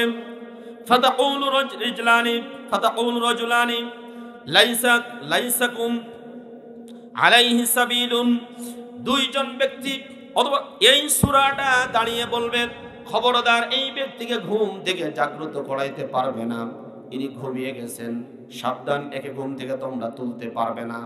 যত ধরনের প্রশ্ন করা লাগে সব ধরনের প্রশ্ন আমাকে করো, আমি এই বেচারার পক্ষ থেকে উত্তর দিয়ে দিব। সুবহানাল্লাহ বলেন, আরো জোরে বলেন সুবহানাল্লাহ। আমার প্রিয় বন্ধুগণ, নেতাদের ফোন দিয়ে কোনো কাজ হবে না, নেতাদের সুপারিশ দিয়ে কবরের মধ্যে কোনো কাজ হবে। আরে নেতাদের সুপারিশ কিসের থেকে? 5ই আগস্টে যখন বড় ম্যাডাম পলানো শুরু করে দিয়েছে, কোন নেতাদের খোঁজ খবর নেওয়ার টাইম পায় নাই। কতক্ষণ ঠিক না ঠিক? তাহলে দুনিয়ার জীবনটা যদি বিভীষিকাময় পরিস্থিতি এমন হয়ে যায়, কবরের জিন্দেগিতে যখন কঠিন পরিস্থিতি কায়েম হয়ে যাবে, সেই সময় তো আরো ভয়ঙ্কর অবস্থা দাঁড়িয়ে যাবে। আমার প্রিয় বাবাজিরা, আমার দরদিরা খেয়াল করেন, এমন অবস্থায় পায়ের দিক থেকে যারা আসবে সঞ্জম নেওয়ার জন্য, তাদেরকে বলবে না খবরদার ঘুম থেকে জাগ্রত করতে পারবে না, আরামের ঘুম ঘুমাচ্ছে তাকে ঘুমাইতে দাও। আবার মাথার দিক থেকে আসবে, মাথার দিক থেকে আসার পরে তাদেরকে বাধা দিবেন, খবরদার তাকে ঘুম থেকে জাগ্রত করতে পারবে না, সে যেমন ঘুমিয়ে গিয়েছে একে ঘুম থেকে জাগ্রত করানো যাবে না। যত প্রশ্ন আছে সব প্রশ্ন আমাকে করো, কারণ তোমাদের অধিকার নেই তাকে ডিস্টার্ব দেওয়ার। আল্লাহর কাছে গিয়ে বলবে, রব্বুল আলামিন কার কবরের মধ্যে পাঠিয়ে দিয়েছো, চল জব নিতে ব্যর্থ হলাম। রব্বুল আলামিন তখন বলবেন, এই বান্দা এমন একজন বান্দা প্রত্যেকটা রজনীতে সূরা মুলুকটা নিয়মিত পড়তো। আল্লাহু আকবার। সূরা মুলুক পড়ার কারণে কবরের মধ্যে কোনো সওয়াল জবাব নিতে দেয় নাই, কোনো সওয়াল জবাব নেয় নাই। রব্বুল আলামিন বলবেন, যেহেতু সূরা মুলুকের উপরে আমল করতো, এই জন্য তার কবরে আযাব মাফ করে দেওয়া হলো। সুবহানাল্লাহ। সূরা মুলুক এটা ওয়াকিয়া মানে রক্ষাকারী, কবরের যে সওয়াল জবাব, কবরের যে শাস্তি, এই শাস্তি থেকে সূরা মুলুক তেলাওয়াত করলে শাস্তি থেকে রক্ষা করবে, এই জন্য সূরা মুলুককে বলা হয় ওয়াকিয়া। প্রিয় বন্ধুগণ আমার খেয়াল করেন, কিয়ামতের ময়দান কায়েম হয়েছে,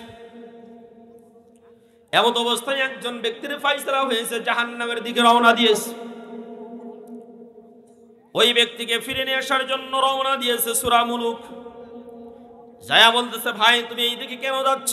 বলে, আমার জন্য জাহান্নামের ফয়সালা হয়েছে।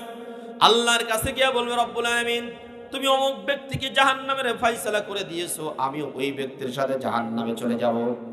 আল্লাহ রাব্বুল আলামিন বলেন, কোরআনুল কারীমের কথাগুলো এটা আল্লাহর কথা, আল্লাহর কথা তো কখনো জাহান্নামে যায় না। যদি তাই না যায়, তাহলে এই ব্যক্তিকে জাহান্নামে দিয়েছো, আমিও তাকে জাহান্নামে দিব, আমিও তার সাথে জাহান্নামে যাব। যদি জাহান্নামে আমি যেতে না পারি, তাহলে ওই ব্যক্তিকে সেখান থেকে ফিরে জান্নাতের মধ্যে দিতে হবে। বলে, ওর তো আমলনামা হালকা হয়েছে, ভারী হয় নাই। ফাআম্মা মান খাফফাত মাওয়াজিনুহু ফাহুয়া ফি ফাউম্মুহু হাবিয়া। যেই সমস্ত ব্যক্তিগুলোর আমলনামা হালকা হয়ে যাবে, ওই সমস্ত ব্যক্তিগুলো হাবিয়া নামক জাহান্নামের মধ্যে থাকবে। এই ব্যক্তির আমল তেমন ভালো নয়, সুতরাং এই ব্যক্তি জাহান্নামে চলে যাবে। আল্লাহর সাথে এই সূরাটা তখন ঝগড়া শুরু করে দিবেন। ঝগড়া করতে করতে এক পর্যায়ে আল্লাহর কাছ থেকে এই ব্যক্তির জাহান্নামের সুপারিশটা কেটে সুপারিশ করে করে এই সূরাটা তাকে জান্নাত পর্যন্ত নিয়ে যাবে। সুবহানাল্লাহ। এই জন্য এই সূরার নাম হলো মুজাদেলা। মুজাদেলা শব্দের অর্থ হলো বাক বিতণ্ডতাকারী, ঝগড়াকারী। এটা 28 নম্বর পারার 1ম নম্বর পৃষ্ঠা একটা সূরা আছে, এই সূরার নাম সূরাতুল মুজাদেলা।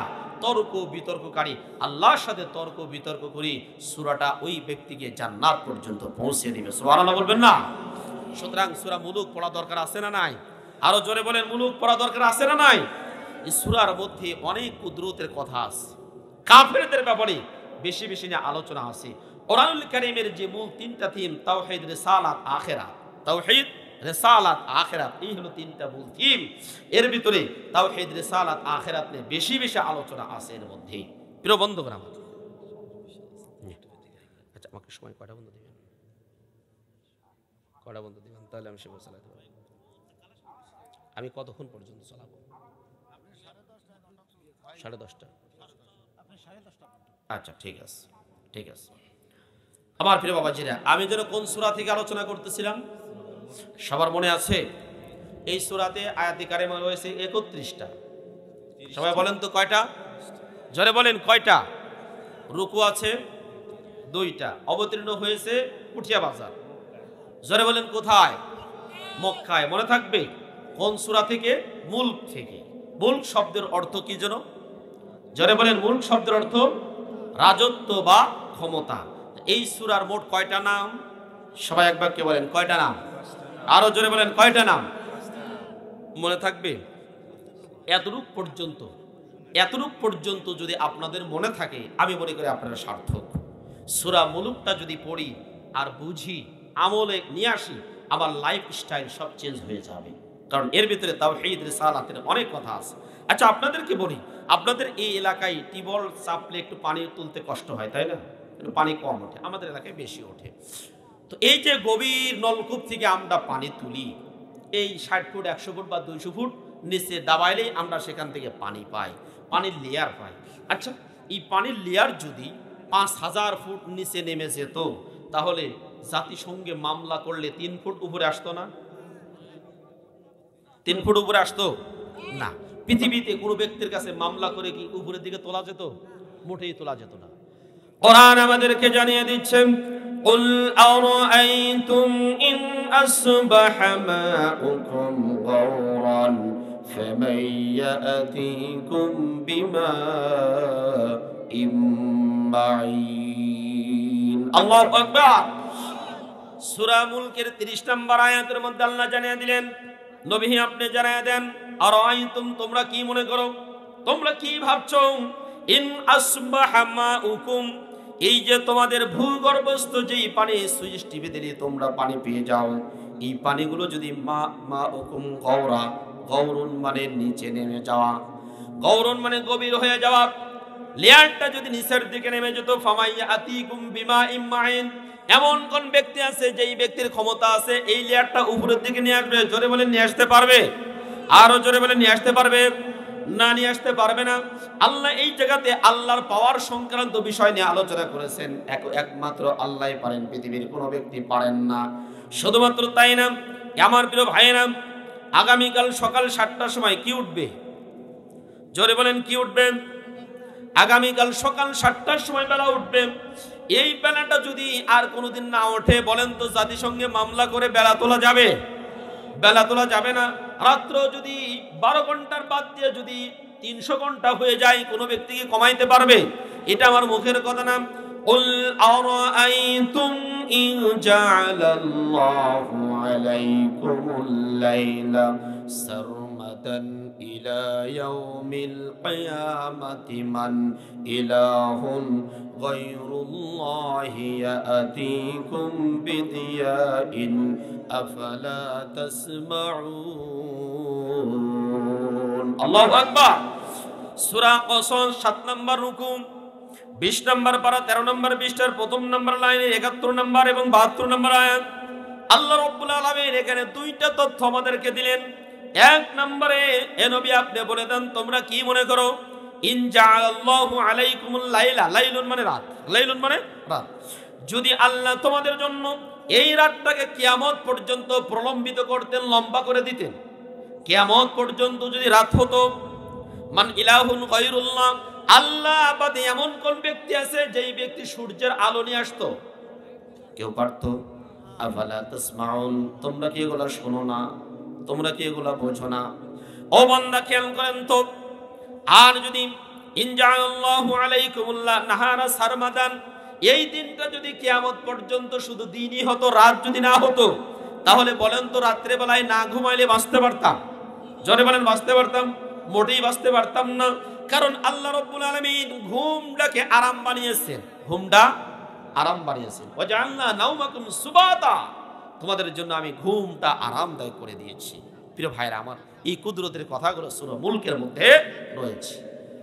আমার প্রিয় ভাইরা খেয়াল করেন, এই জন্য আল্লাহ রাব্বুল আলামিন বলছেন, তাবারাকাল্লাযী বিয়াদিহিল মুলকু ওয়া হুয়া আলা কুল্লি শাইইন কাদির। সূরা মুলকের 1 নম্বর আয়াতের মধ্যে আল্লাহ জানায় দিলেন, বরকতময় সেই সত্তা যার হাতের মধ্যে যাবতীয় ক্ষমতা, যার হাতের মধ্যে যিনি হলেন সকল ক্ষমতার মালিক। সকল ক্ষমতার মালিক একসাথে বলেন কে? আর একটু জোরে বলেন কে? সকল ক্ষমতার মালিক হলেন একমাত্র আল্লাহ।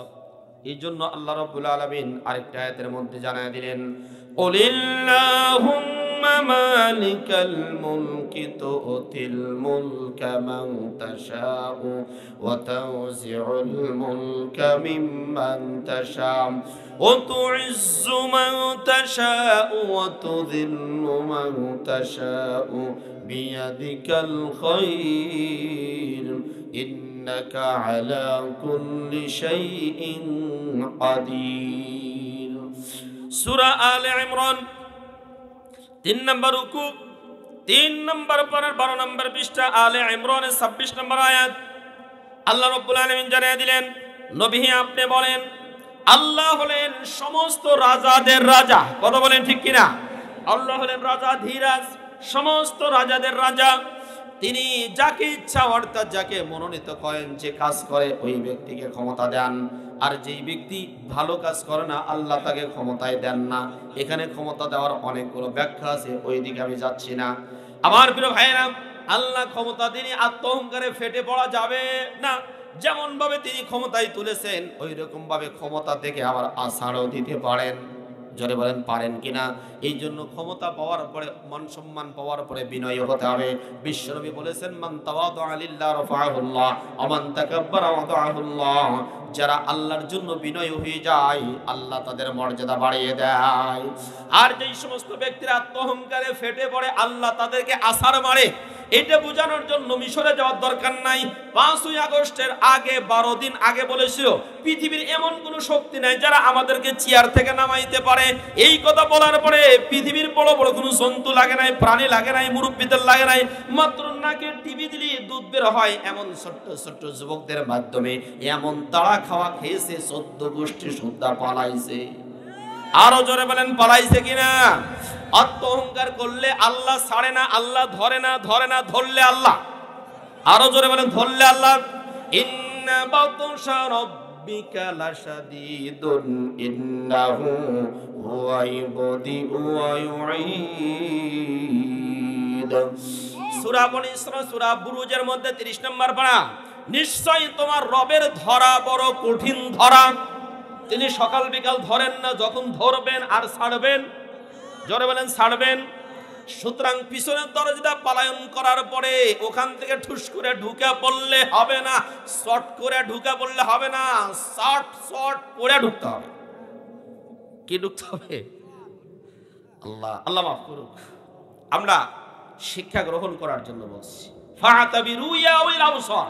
ফিরআউনের আলোচনা কোরআনে এতবার কেন এসেছে? যাতে ফিরআউনের চরিত্র দেখে দেখে মানুষ শিক্ষা গ্রহণ করে। সম্মানিত ভাইরা আমার, আমরা সূরা মুলুকের কথা বলতেছিলাম। সকল ক্ষমতার মালিক কে? আল্লাহ। সকল ক্ষমতার মালিক আল্লাহ। এরপরে আল্লাহ বলছেন, আল্লাযী খালাকাল মাউতা ওয়াল হায়াতা লিয়াবলুয়াকুম আইয়ুকুম আহসানু আমালা ওয়া হুয়াল আজিজুল গফুর। আল্লাহ 2 নম্বর আয়াতে বললেন মালিক হলেন তিনি যিনি হায়াত মউত তৈরি করেছেন এবং হায়াত তৈরি করেছেন। খুব খেয়াল করেন, 1 নম্বরে তিনি মউত তৈরি করেছেন, 2 নম্বরে হায়াত তৈরি করেছেন। এবার প্রশ্ন হলো মউত এবং হায়াত দুইটা কেন তৈরি করেছেন একটু আমাদের জানা দরকার। আল্লাহ নিজেই ব্যাখ্যা করেছেন মউত এবং হায়াত তৈরি করার পিছনে কারণ হলো এই বান্দাকে যে আমি হায়াত দিয়েছি এই দুনিয়ার জীবনে তার কেমন আমল করেছে এটা আমি আল্লাহ নিজে দেখতে চাই। হায়াত পাওয়ার পরে, ক্ষমতা পাওয়ার পরে, টাকা পয়সা পাওয়ার পরে আল্লাহর রাস্তায় খরচ করেছে নাকি শুধু ব্যাংক ব্যালেন্স করেছে? টাকা পয়সা পাওয়ার পরে এই বেচারা দিনের পথে খরচ করেছে নাকি অন্যায় অবৈধ পথে খরচ করেছে? আল্লাহ এটা জানতে চান। আল্লাহ মানুষকে 5টা জিনিসের মাধ্যমে পরীক্ষা করতে চান। আপনারা পড়তে চাইলে সূরা বাকারার 154 নম্বর আয়াতটা পড়বেন। ওয়ালা নাবলুওয়ান্নাকুম বিশাইইম মিনাল খাউফি ওয়াল জু'i ওয়া নাকসিম মিনাল আমওয়ালি ওয়াল আনফুসি ওয়াথ থামারাত ওয়া বাশশিরিস সাবিরিন। আল্লাহু আকবার। আল্লাহ 5টা জিনিসের মাধ্যমে পরীক্ষা করবেন। এর মধ্যে একটা হলো ধন সম্পদ আল্লাহ দিয়ে মানুষকে পরীক্ষা করবেন। আল্লাহর রাস্তায় যদি আমি আপনি কোনো সম্পদ ব্যয় করি, কোনো যদি সম্পদ আল্লাহর রাস্তায় আমরা দান করি, সব দিবেন। জোরে বলেন কে? আরো জোরে বলেন সব দিবেন কে? এই যে আপনাদের পাশে একটা কবরস্থান আছে, এই কবরস্থানের এখনো অনেকগুলো কাজ বাকি আছে। আমার আপনার বাড়িতে এত সুন্দর করে বাড়ি করলাম, গাড়ি করলাম, ডুপ্লেক্স বাড়ি করলাম, টাইলস করলাম, মোজাইক করলাম, কত কিছু করলাম। গরমের মধ্যে বাঁচার জন্য এসি লাগালাম, শীতের মধ্যে বেশি গরম থেকে বাঁচার জন্য হিট এসি দিলাম। এই সব কিছু দিয়ে আমি আরামসে জীবনযাপন করার জন্য চেষ্টা করলাম। কিন্তু আমার যে আসল বাড়িটা, সেই বাড়িটা যদি আমি সাজানোর চেষ্টা না করি তাহলে ওখানে গিয়ে সব পাওয়া, ওখানে গিয়ে শান্তি পাওয়া যাবে না, সবও পাওয়া যাবে। আরো জোরে বলেন সব পাওয়া যাবে, শান্তি পাওয়া যাবে। প্রিয় বন্ধুগণ আমার, ওই কবরের মধ্যে শান্তিতে থাকার জন্য আমার আপনার আল্লাহর রাস্তায় দান করা দরকার আছে না নাই? 1 নম্বরে দান করা তো দরকার আছে। তার সাথে সাথে আমি কিছুক্ষণ আগে আপনাদেরকে বলেছিলাম পৃথিবীর মধ্যে দল আছে 2টা, একটা হলো শয়তানের দল আর একটা হলো আল্লাহর দল। আমি বলতেছিলাম আল্লাহর আইন নিয়ে কথা, জিকির নিয়ে কথা বলতেছিলাম। ওই জায়গাতে জিকিরের একটা অর্থ আছে আল্লাহর আইন। যারা আল্লাহর আইন মানবে না তথা কোরআন যারা মানবে না, কোরআনের আইন যারা সমাজে বাস্তবায়ন করার চেষ্টা করবে না, কোরআনের আইন দ্বারা ব্যক্তিগত জীবন, পারিবারিক জীবন, সামাজিক জীবন, রাজনৈতিক জীবন, অর্থনৈতিক জীবন যারা পরিচালনা করবে না, ওরাই হলো শয়তানের দল। সূরা মুজাদালার 19 নম্বর আয়াত। এই কথা শোনার পরে আপনার ভিতরে যদি চুলকানি শুরু হয় তাহলে বুঝবেন এটাই টাটকা আবু জেহেল। এ কিছুই কয় না, এটা আমার বাবার কথা বলছে। এটা তো আপনি সূরা মুজাদালার আয়াতটা কেটে দেন, আমি আর বলবো না কোনোদিন। ওখানে আছে তো এটা, আমি কি করব? আর যদি উসপিস করেন তাহলে আমি বুঝবো যে এই দলের হলেন আপনি। কথাখান ঠিক না বা ঠিক? আমরা সবাই কবরপুরের যাত্রী। কোথাকার যাত্রী? কবরে যেন আমরা শান্তি পাই, এই জন্য আমাদেরকে কাজ করতে হবে। প্রিয় বাবাজিরা, এই জন্য আপনাদের এই কবরস্থান, এখানে মারা গেলে আমাকে এখানে মাটি দিবে না, মাটি দিবে আমাদের এলাকায় নিয়ে, এখানে আপনাদেরকে মাটি দিবে। কথা বলেন ঠিক না বা ঠিক? সুতরাং আপনাদের কবরস্থানটাকে সুন্দর করে সাজানো, এটা কি আপনাদের দরকার না আমাদের এলাকার লোকের দরকার? কাদের দরকার? এই সুন্দর করে সাজানোর জন্য আপনারা রাজি আছেন? সম্মানিত ভাইরা আমার, আচ্ছা আলহামদুলিল্লাহ। আচ্ছা, হাফিজ বেরজোখার ছেলে হাফিজ, উনি প্রবাসী, উনি দিয়েছেন 5000 টাকা। আরো জোরে বলেন মারহাবা।